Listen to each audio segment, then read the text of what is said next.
Okay, let's just choose an xi star, or just, typical xi star.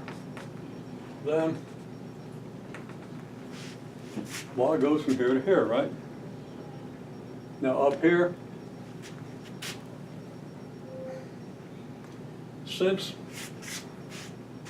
x squared over a squared plus y squared over b squared equals z sub I star, right? Solve for y in terms of x. Okay? So we can do that solution. Y equals what? Well, first we subtract the x squared over a squared here, right? Then we multiply through by b squared, then we take a square root, and either it will be the positive or the negative, because you'll have one up here and one down here, right? So y equals plus or minus the square root of what? I believe you're going to have b squared z. Now, I'm not doing the zi star, I'm just going to generalize it to a z, right? But I want to write the zi star here to remind you that we're partitioning everything. And I, of course, want to see those partitions. Okay, when I ask for them, not necessarily with every integral you do. But I really need you to do that. And then it's going to be minus, and I'll just write it as b over a squared and x squared. Okay? So we go from, need a little more room to write it, negative square root of,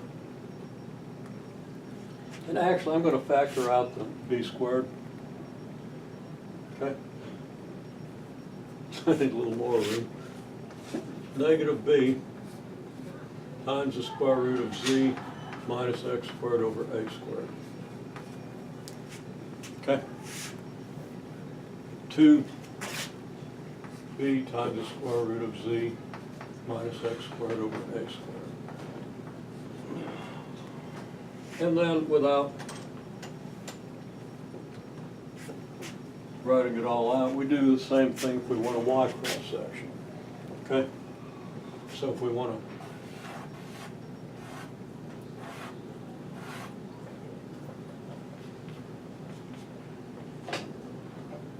and I wrote an xi star, but I already used I for the z, so it should be xj star, right? Or if we did a yj star instead, and I wrote an I, even though I was thinking j. Okay, well, we're going to go from here to here. And just by analogy with this thing, we can easily write down what it would be. Okay?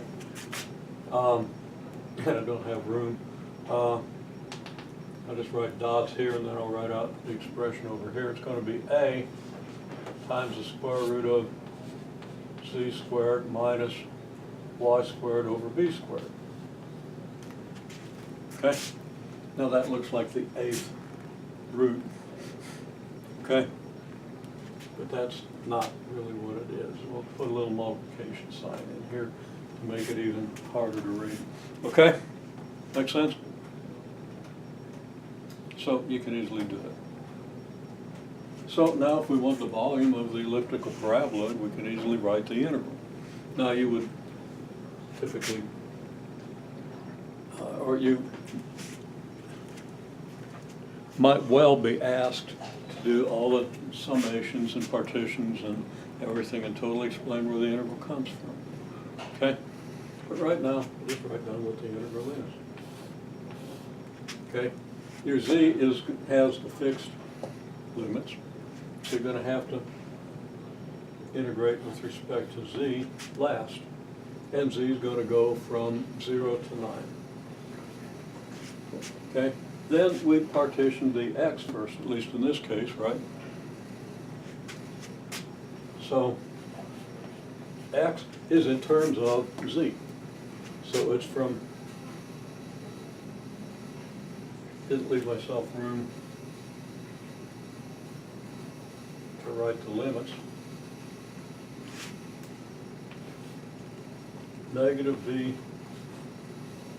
square root of z minus x squared over a squared.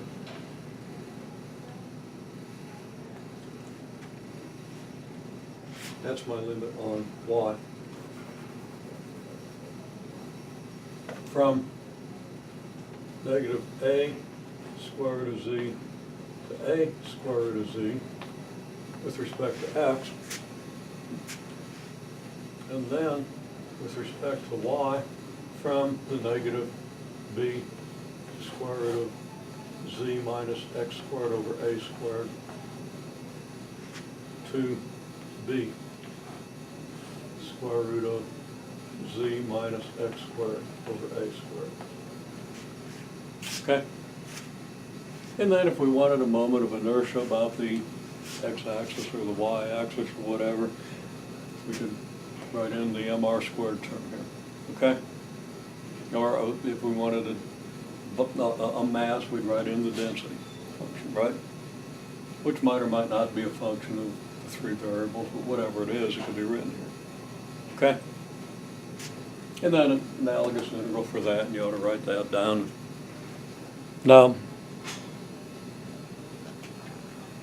integration technique, you're going to have to use some trig substitutions and stuff like that. So hopefully you're doing that. I'll check them when you get them. Okay? If you have a question on it, email me, ask me, whatever.